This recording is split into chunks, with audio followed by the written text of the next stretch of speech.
এবার আজকের ভিডিওতে আমরা প্রপ ক্যান্টিলিভার এই অংশ পড়াচ্ছি, অর্থাৎ prop reaction. What is prop?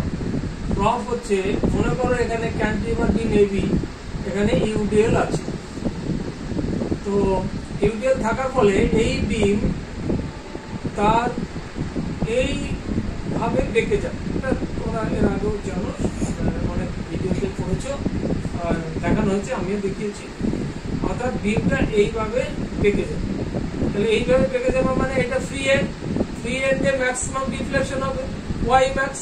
তাহলে Y max is equal to কত আমরা জানি? Y max is equal to minus WL to the power 4 by EI, যেখানে W হচ্ছে unit load, W per metre span, W UDL.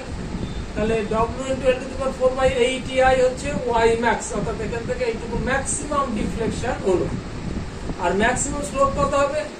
Maximum এই বিমটা বেঁকছেও এইভাবে, তাহলে maximum বেঁকে যাচ্ছে এখানে।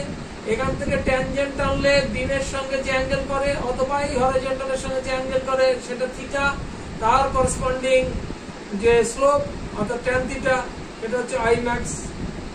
তাহলে Y is equal to maximum slope in angle, এটা is equal to I max.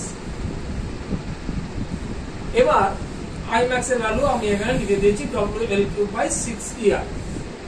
Now let P is the reaction due to prop to make the end B of beam in position। অর্থাৎ এই যে বেঁকে গেছিল, এই বেঁকে যাওয়াটা ঠেকাতে আমি উল্টো দিক দিয়ে একটা ঠেকনো অর্থাৎ প্রপ দিচ্ছি, উল্টো দিক দিয়ে একটা রিয়াকশন হচ্ছে, প্রপের রিয়াকশন হচ্ছে অর্থাৎ ঠেকনো।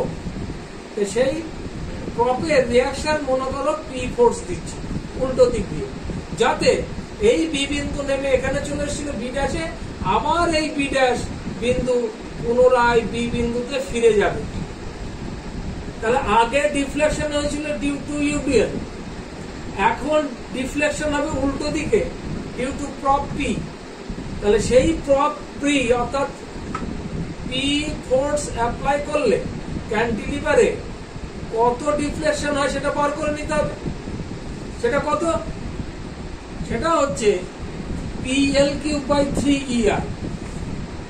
অর্থাৎ আমি যদি একটা ক্যান্টিলিভারে এখানে পি ফোর্স দিতাম, তাহলে পি ফোর্স এর ফলে এখানে যতটা ডিফ্লেকশন হতো সেই ডিফ্লেকশনের মান হচ্ছে PL হচ্ছে বিমের লেন্থ, PL3/3EI এটা হতো। এখন এটা তো নিচের দিকে হতো, কিন্তু আমাকে তো উপরের দিকে দিতে হবে, কারণ বি ড্যাশ বিন্দুকে যদি উপরে তুলে রাখতে হয় আগের পজিশনে, তাহলে আমাকে এই পি ফোর্সটাকে উল্টো দিকে দিতে হবে। তাহলে উল্টো দিকে অ্যামাউন্ট তো সেমই হয়। তাহলে এখানে ডিফ্লেকশন ডিউ টু ইউডিএল নিচের দিকে হয়েছিল, আর এখানে প্রপ রিঅ্যাকশন উল্টো দিকে দিচ্ছি বলে ডিফ্লেকশন বি ড্যাশ থেকে বি তে আসছে। তাহলে এই দুটো তো ডিফ্লেকশন সমান, অর্থাৎ এই ওয়াই ম্যাক্স এবং এই যে এই ডিফ্লেকশন এটা Y max due to prop, এই দুটো তো সমান। তাহলে এই দুটো সমান করলাম, PL3/3EI is equal to WL to the power 4 by 8EI।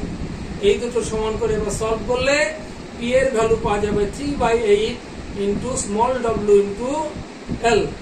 This is the prop reaction। এই prop reaction এইভাবে পার করতে হয়। ভিডিওটা তোমরা দেখে নেবে ভালো করে, আরো দুবার, প্রপ রিঅ্যাকশন একদম ক্লিয়ার হয়ে যাবে।